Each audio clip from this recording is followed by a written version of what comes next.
अल्लाह ही अल्लाह किया करो, दुख न किसी को दिया करो। जो दुनिया का मालिक है, नाम उसी का लिया करो।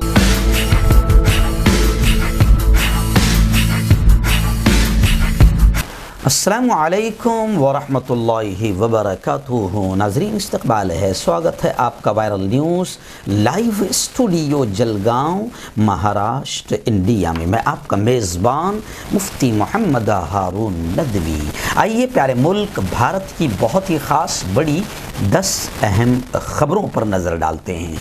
लेकिन सबसे पहले मैं अपील करूंगा, जो साथी नए हैं और अभी तक इस बेबाक सच्चे चैनल से जुड़े नहीं हैं, अगर आप चाहते हो कि आपको मुल्क भारत की और पूरी दुनिया की सही और सच्ची खबरें देखने और सुनने को मिले, तो फिर आप इस चैनल से जुड़ जाइए। बेल आइकॉन घंटी के बटन को दबा दीजिए, सब्सक्राइब कर लीजिए, ताकि हमारी हर वीडियो, हर खबर आपको आपके मोबाइल पर मिल सके। और हाँ नाज़रीन, हम हर रोज़ एक अपील करते हैं कि प्लीज़, एक प्राइवेट चैनल है और चैनल चलाने के लिए पूरी एक टीम काम करती है, बड़ा रुपया पैसा खर्च होता है। अगर आप चाहते हो कि ऐसे चैनल जो जुल्म के और जालिमों के ख़िलाफ़ और हुकूमत की निगाहों में निगाहें डालकर बोल रहे हैं, अगर आप चाहते हो कि ऐसे चैनल मजबूत हो, बाकी रहें, आगे बढ़ें, तरक्की करें, तो प्लीज़ आप चैनल की फाइनेंशियल हेल्प, माली ताउन, माली मदद ज़रूर कीजिए। स्क्रीन पर आप नज़र डालें, हमारे चैनल का बैंक अकाउंट नंबर भी दिया जाता है। और अगर आप ऑनलाइन पैसा भेजकर मदद करना चाहते हैं तो गूगल पे, फ़ोनपे और पेटीएम, तीनों का नंबर एक ही है, 9923223361।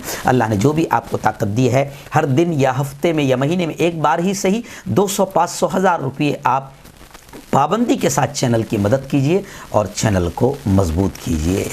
नाज़रीन, इस वक्त जलगांव में बहुत ज़बरदस्त कड़ाके की सर्दी है और मैं अभी सुबह 9 बजे जो ट्रेन है उससे मैं अहमदाबाद जा रहा हूँ। आज 25 जनवरी है। आइंदा कल अहमदाबाद में मेरे हाथ से मुफ्ती अकरम साहब का जो बहुत बड़ा इदारा है, जामिया अरबिया इस्लामिया अहले सुफ़ा, बच्चों का, बेटियों का ज़बरदस्त इदारा है। दीनी तालीम, असरी उलूम, स्कूल की तालीम, मदरसे की तालीम बड़े पैमाने पर दी जाती है। कंप्यूटर क्लासेस और हर तरह से बच्चों को संवारा जाता है। मैं वहाँ पर, मेरे हाथ से वहाँ पर चमकुशाई होगी। 26 जनवरी को सुबह 8 बजे झंडा लहराया जाएगा और फिर उसके बाद एक ज़बरदस्त प्रोग्राम होगा अहमदाबाद में, बेरल मार्केट के अंदर, अमन स्कूल के पास, नबी नगर, दानी लिमड़ा, अहमदाबाद में ये प्रोग्राम होगा। उसके लिए मैं निकलने वाला हूँ, इसलिए मैं सुबह यूँ समझिए कि फजर से पहले ही मैं रिकॉर्डिंग रूम में आ गया हूँ। और सर्दी की वजह से मैं यूँ समझिए कि पूरा सर्दी का इंतज़ाम करके आया हूँ। दुआ कीजिए कि अल्लाह ताला हमारी इन मेहनतों को कबूल करें, क्योंकि जब मुझे जाना होता है तो रात के 4-4 बजे भी मैं शूटिंग पर आ जाता हूँ, कैमरे के सामने आ जाता हूँ रिकॉर्डिंग के लिए। तो दुआ करें कि मेरा सफ़र भी आसान हो और अल्लाह ताला इस प्रोग्राम को भी कबूल फरमाएँ। फिर 28 तारीख़ को जो है सूरत का जो भिंडी बाज़ार है, ऊन वाला इलाका, मस्जिद बिलाल में जुमा का बयान होगा। वो जो शकील बिन हनीफ, वो जो झूठा नबी नबूवत का जो दावा कर रहा है, उसके ख़िलाफ़ वहाँ पर मैं जा रहा हूँ, क्योंकि ये इस ऐसे इलाक़ों में, स्लम एरियो में, झोपड़पट्टी के इलाक़ों में ये मिशनरीज़ और ये खबीज़ ज़्यादा काम करते हैं। तो वहाँ पर एक प्रोग्राम है और फिर मगरिब के बाद ऊन में मस्जिद नोमान में मगरिब के बाद में एक प्रोग्राम है। तो 28 तारीख को सूरत में रहेगा। दुआ करो ये दोनों प्रोग्राम अल्लाह खूब कामयाब फरमाए। नाज़रीन, आइए पहली बड़ी खबर इस वक्त मेरी निगाहों के सामने आ रही है। जी हाँ, मैं आपको बता दूं कि इस वक्त पूरे महाराष्ट्र में हंगामा है, बल्कि अगर यूँ कहूँ तो गलत ना होगा कि पूरे भारत भर में हंगामा है। इसलिए कि महाराष्ट्र के कांग्रेस के अध्यक्ष, रियासत महाराष्ट्र के नाना पटोले, उन्होंने बड़ा बयान दिया है। उन्होंने कहा है कि जिसकी बीवी भाग जाती है उसका नाम मोदी रखा जाता है। अब बीजेपी का महाराष्ट्र भर में हंगामा कल हुआ। नाना पटोले के पुतले जलाए गए और चप्पल मारो आंदोलन किया गया, सड़कों को जाम किया गया। पुलिस ने सैकड़ों लोगों को गिरफ्तार कर लिया है। फडणवीस ने नाना पटोले को कहा कि किसी अच्छे डॉक्टर से इनका इलाज करवाया जाए, ऐसा मशवरा दिया। दादर में पटोले के फोटो को गौमूत्र भी पिलाया गया। जी हाँ, आपको याद होगा कि इससे पहले नाना पटोले ने बड़ा बयान दिया था कि कुछ रोज़ पहले कि मैं मोदी को मार सकता हूँ, मैं मोदी को गाली भी दे सकता हूँ। उनके इस बयान पर भी काफ़ी तूफान खड़ा हो गया था और फिर बाद में उन्होंने कहा था कि मेरा ये बयान ये मोदी के ताल्लुक से नहीं, मेरे मतदार क्षेत्र में मोदी नाम का एक गुंडा है जिसकी शिकायतें लगातार मुझको आ रही थी, इसलिए मैंने कहा था कि याद रख मोदी, मैं मार भी सकता हूं तुझे और गाली भी दे सकता हूं। तो इसको लेकर भी काफ़ी हंगामा होता। लेकिन अब उनका एक बयान जो आया है कि जिसकी बीवी भाग जाती है उसका नाम मोदी रखा जाता है, उनके इस बयान पर पूरे महाराष्ट्र में काफ़ी हंगामा नज़र आ रहा है। नाज़रीन, ऐसे ही महाराष्ट्र की ही दूसरी बड़ी खबर आ रही है। जी हाँ, अब मैं आपको बता दूं कि बीजेपी और शिवसेना आमने सामने हो गई। आप जानते हैं कि 25-30 साल तक के दोनों एक साथ थे और उसके बाद फिर बीजेपी ने जो षड्यंत्र किया शिवसेना को दबाने और कुचलने का, नवाब मलिक साहब ने तो डायरेक्ट कहा है कि बीजेपी ने शिवसेना को ख़त्म करने की पॉलिसी दिल्ली में बैठकर बनाई थी। खैर, बीजेपी और शिवसेना अलग अलग हुई और अभी महाराष्ट्र में शिवसेना, राष्ट्रवादी और कांग्रेस तीनों की मिलकर सरकार है महाविकास आघाड़ी के नाम से।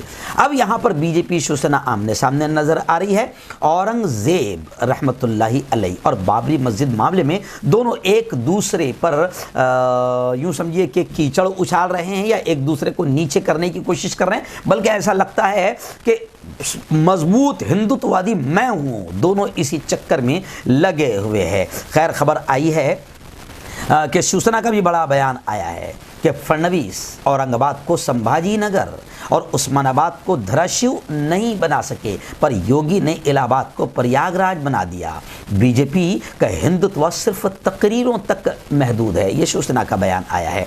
बाबरी मस्जिद के संजय राउत ने कहा, जो शिवसेना के कदावर नेता है, उन्होंने कहा कि बाबरी मस्जिद के गिराए जाने के बाद, शहादत के बाद मुंबई में फूटने वाले फसादात इस मुल्क में हिंदुत्व की सबसे बड़ी लड़ाई थी और हिंदुत्व के तहफ़्फ़ुज़ के लिए हमारे सैकड़ों शिवसैनिकों ने अपनी जानें कुर्बान कर दिया। यानी अब आप यूं समझिए कि मैं पक्का हिंदुत्ववादी हूं, मैं पक्का हिंदुत्ववादी हूं। इसकी लड़ाई में बीजेपी और शिवसेना फिलहाल आमने सामने नज़र आ रहे हैं, क्योंकि जाहिर बात है कि हिंदुत्व, कट्टर हिंदुत्व पर भी बहुत सारी पार्टियों की दाल रोटी और सियासत चलती है। नज़ीर, इस वक्त बड़ी खबर आ रही है। जी, आप जानते हैं कि स्टूडेंट यूनियन लीडर शर्जील इमाम, जी हाँ, अभी बड़ी खबर आ रही कि उन पर फर्दे जुर्म आयद कर दिया गया। दिल्ली की कुड़कुड़मा अदालत ने मुल्क से गद्दारी का मुकदमा चलाने के आदेश जारी कर दिए स्टूडेंट लीडर शर्जील इमाम पर। शर्जील इमाम को CAA और नेशनल रजिस्टर ऑफ सिटीजन यानी NRC के खिलाफ मुजाहिरों के आंदोलन और एहतजाज के दौरान मुबैना तौर पर इश्तियाल अंगेज तकारीर दिल्ली के को लेकर दिल्ली की अदालत ने इल्ज़ामात तय किए हैं। अलीगढ़ मुस्लिम यूनिवर्सिटी और दिल्ली के जामिया इलाके में CAA और NRC के खिलाफ एहतजाज के दौरान इश्तियाल अंगेज बयान से मुताल्लिक 22 FIR की बुनियाद पर फर्दे जुर्म आयद किया गया है। मुबैना इश्तियाल अंगेज तकारीर पर जिनके लिए इमाम को गिरफ्तार किया गया था, वो 13 दिसंबर 2019 को जामिया मिल्लिया इस्लामिया में और 16 जनवरी 2020 को अलीगढ़ मुस्लिम यूनिवर्सिटी में वो तकारीर की गई थी। तो खैर, अब दिल्ली की कुड़कुड़मा अदालत ने ये हिदायत जारी कर दी है कि शर्जील इमाम पर मुल्क से गद्दारी का मुकदमा चलाया जाए। आइए नाज़रीन, उत्तर प्रदेश को लेकर बड़ी खबर आ रही है। आप जानते हैं कि इस वक्त उत्तर प्रदेश में इलेक्शन है और इलेक्शन को लेकर बिल्कुल घटिया और नीच किस्म की राजनीति कुछ बड़ी पार्टियों की तरफ से की जा रही है और पूरी तरीके से दंगे फसाद का माहौल बनाया जा रहा है। और सिवाय हिंदू मुस्लिम, हिंदू मुस्लिम, हिंदू मुस्लिम, पाकिस्तान, हिंदुस्तान, जिस ये मुद्दे मुल्क के मुद्दे नहीं हैं, मुल्क की तरक्की और विकास के मुद्दे नहीं हैं। मुल्क के विकास के मुद्दे आप हम सब जानते हैं। बेरोजगारी बढ़ गई, महंगाई बढ़ गई, सत्यानाश कर दिया, सारा तबाही मचा दिया। तो इन मुद्दों से ध्यान हटाने के लिए सिर्फ हिंदू मुस्लिम, मंदिर मस्जिद, राम मंदिर और फिर पाकिस्तान और जिन्ना बीच में आ गया है। तो खैर, बड़ी घटिया किस्म की राजनीति चल रही है। तो इसी को लेकर किसानों के लीडर राकेश टिकैत ने बयान दिया है कि हिंदू मुस्लिम और जिन्ना, ये जो राजनीति हो रही है, ये 2.5 महीने के मेहमान हैं। इलेक्शन ख़त्म हो जाएगा, ये फिर सारी राजनीति ख़त्म हो जाएगी। लेकिन इलेक्शन है और फिलहाल बीजेपी के पास में कोई मुद्दा विकास का नहीं है। तो यही घटिया मुद्दों पर बीजेपी राजनीति कर रही है और इलेक्शन जीतना चाहती है। नाज़रीन, आइंदा कल 26 जनवरी है। पूरे मुल्क में बड़े जोश व खरोश के साथ यौम जमहूरिया रिपब्लिक डे के तौर पर मनाया जाता है ये दिन। अब यौम जमहूरिया के पेश नज़र दिल्ली में पुलिस छावनी, यूँ समझिए कि पूरा दिल्ली पुलिस छावनी में बदल गया है। आप जानते हैं कि यौम जमहूरिया के मौके पर दिल्ली के लाल किले में झंडा लहराया जाता है और मुल्क की तमाम रियासतों की झांकियाँ पेश की जाती है और ज़बरदस्त परेड और प्रोग्राम होता है। अब यौम जमहूरिया के पेश नज़र दिल्ली पूरा पुलिस छावनी में तब्दील हो गया है। फोर्स की तकरीबन 65 कंपनीज, 65 कंपनियां समेत 50,000 पुलिस एहलकार दिल्ली में तैनात कर दिए गए हैं। ऐसा लगता है कि ज़मीन से आसमान तक सिक्योरिटी के इंतज़ामात किए गए हैं, क्योंकि आप जानते हैं जब भी 26 जनवरी या 15 अगस्त आता है, ये दिन जब 2 दिन आते हैं तो ऐसा लगता है कि आतंकवादी पूरा साल सोए हुए रहते हैं और इन्हीं 2 दिनों में दिल्ली में कुछ ना कुछ कांड करने की और उड़ा देने की धमकियां मिलती रहती है। इसलिए दिल्ली इस वक्त पूरा पुलिस छावनी में तब्दील हो गया है। जगह जगह आपको 50,000 पुलिस एहलकार तैनात कर दिए गए हैं। नाज़रीन, इस वक्त एक और बड़ी खबर आ रही है रियासत महाराष्ट्र से। जी हाँ, आप जानते हैं कि एनसीपी के सुप्रीमो है मोहतरम शरद जी पवार। जी हाँ, मैं आपको बता दूं कि हमारे मुंबई से एनसीपी के कदावर लीडर है, नेता है शेख निज़ामुद्दीन साहब, जो बहुत एक्टिव है। उन्होंने बताया कि मोहतरम शरद जी पवार कोरोना से मुतासिर हुए हैं। शरद पवार पीर को कोरोना पॉजिटिव पाए गए हैं। मिस्टर शरद पवार ने ट्वीट किया कि उनका कोरोना टेस्ट हुआ, जिसके बाद उन्हें मालूम हुआ कि वो कोरोना से मुतासिर हैं। वहीं पर मुंबई से ये भी खबर आ रही है कि शेख निज़ामुद्दीन साहब एनसीपी के जो लीडर है, जोगेश्वरी चाचा नगर में उनके अवामी राब्ते का ऑफिस का इफ्तिताह अमल में आया। जोगेश्वरी मशरिक में चाचा नगर में उनका राष्ट्रवादी पार्टी माइनॉरिटी सेल महाराष्ट्र के जनरल सेक्रेटरी और थाने ऑब्जर्वर शेख निज़ामुद्दीन साहब, उनके ऑफिस का इफ्तिताह अमल में आया। इसकी ख़ास बात ये रही कि शेख निज़ामुद्दीन साहब ने एक अच्छा काम ये किया और एक अच्छा संदेश और गोया के बड़ा पैगाम ये दिया कि माँ के कदमों तले जन्नत है। आप और हम सुनते हैं तो शेख निज़ामुद्दीन साहब ने गोया कि एक पैगाम दिया कि अपने ऑफिस का इफ्तिताह निज़ामुद्दीन साहब ने उनकी ही अम्मी जान, उनकी वालिदा मोहतरमा रुक़ी जान के हाथों से इफ्तिताह किया।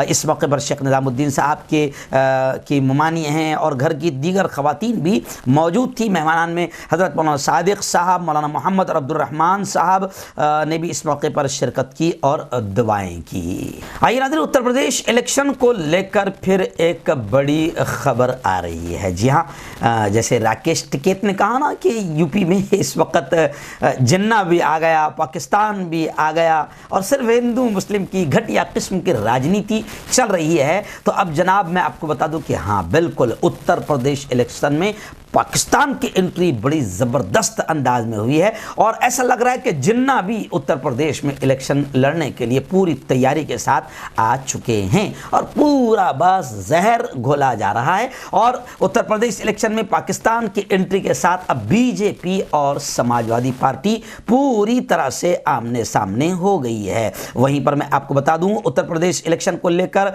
ये भी खबर आ रही है जनाब कि अब सीटों का ऐलान तो हो चुका है, तो अब उत्तर प्रदेश में आजम खान समेत समाजवादी पार्टी के उम्मीदवारों की पहली फहरिस्त जारी हो गई है और आजम खान समेत तकरीबन 159 नामों की पहली लिस्ट जाहिर कर दी गई है, जिसमें आजम खान और शिवपाल जैसे पार्टी के मारूफ चेहरों के नाम पहली लिस्ट में शामिल हैं। जी हाँ, करहल असम्बली हल्के से खुद अखिलेश यादव और रामपुर सीट से आजम खान, जबकि सवार असम्बली हल्के से उनके बेटे अब्दुल्ला आजम का नाम शामिल है।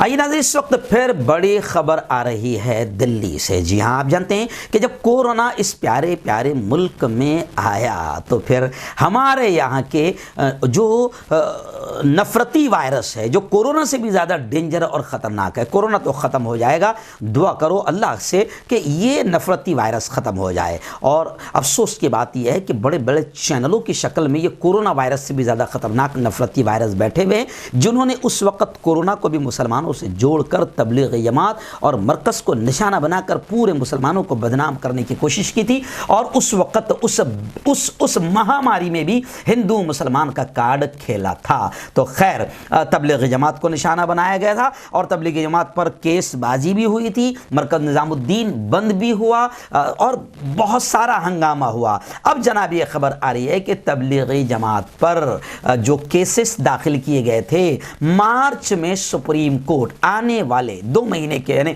अगले महीने के बाद मार्च में अब सुप्रीम कोर्ट तबलीगी जमात मामले पर सुनवाई करेगा। बताया जा रहा है कि मार्च के दूसरे हफ्ते में तबलीगी जमात मामले पर सुप्रीम कोर्ट में सुनवाई होगी। आइए नाज़रीन, इस वक्त कोयम्बटूर तमिलनाडु से बड़ी अफसोसनाक खबर आ रही है। जी हाँ, आप जानते हैं कि इस वक्त मुल्क में, पूरे मुल्क में नफरती चिंटू हर जगह नफरत का माहौल बना रहे हैं और अब मुल्क में अल्पसंख्यक माइनॉरिटी पर हमलों की खबरें लगातार आ रही है। मुसलमान तो खैर नरम निवाला है, मुसलमान को तो मारना और मॉब लिंचिंग ये आम बात है, लेकिन अब दलितों पर भी हमले बढ़ गए हैं और ईसाइयों पर भी हमले बढ़ गए हैं। और अभी खबर आ रही है कि कोयम्बटूर में चर्च के इहाते में मुजस्समे की तोड़ फोड़ हुई। रामनाथपुरम इलाके में इतवार की रात देर गए होली ट्रिनिटी चर्च में मुजस्समे के साथ कुछ नामालूम अफराद ने तोड़फोड़ की। पुलिस का कहना है कि चर्च के दरवाजे पर नस्ब मुजस्समे को पुतले को तोड़ने में 2 मोटरसाइकिल सवार का हाथ है। पुलिस ने बताया कि 2 मुलजिमों में से एक ने पहले दरवाजे को फांदकर चर्च के अहाते में दाखिल हुआ और शीशे का पैनल तोड़कर मुजस्समे को तोड़ दिया और मौके से फरार हो गया। खैर, दोनों मुलजिमों को पकड़ने के लिए इलाके के CCTV फुटेज को स्कैन किया जा रहा है। इस खबर को दिखाने का मकसद हमारा सिर्फ यही है कि बस अब इसी तरीके से पूरे मुल्क में माहौल बनाया जा रहा है। आइए नाज़रीन, बड़ी खबर इस वक्त आ रही है हज 2022 को लेकर। जी हाँ, मैं आपको बता दूं कि हज 2022 का फॉर्म जमा करने की आखिरी तारीख डिक्लेयर हो गई है और इसी महीने की 31 तारीख यानी 31 जनवरी को फॉर्म भरने की आखिरी तारीख हज कमेटी ऑफ इंडिया ने मुकर्रर कर दी है। दिल्ली स्टेट हज कमेटी के चेयरमैन मुख्तार अहमद ने इस सिलसिले में अपने प्रेस बयान में बताया कि दरखास्त गुजार आज़मीन के पास 31 जनवरी 2022 तक की तारीख है और इसी तारीख में तमाम फॉर्म जमा किए जाएंगे। आप जानते हैं कि 2 साल से हज बैतुल्लाह यूँ समझी के बंद है और दुनिया के किसी मुल्क के किसी भी फ़र्द को हज को जाने की इजाज़त नहीं मिली थी कोरोना के मद्देनज़र, लेकिन अब हज की इजाज़त मिल रही है और अब हिंदुस्तान में हज 2022 के फॉर्म जमा करने की आखिरी तारीख 31 जनवरी तय कर दी गई है।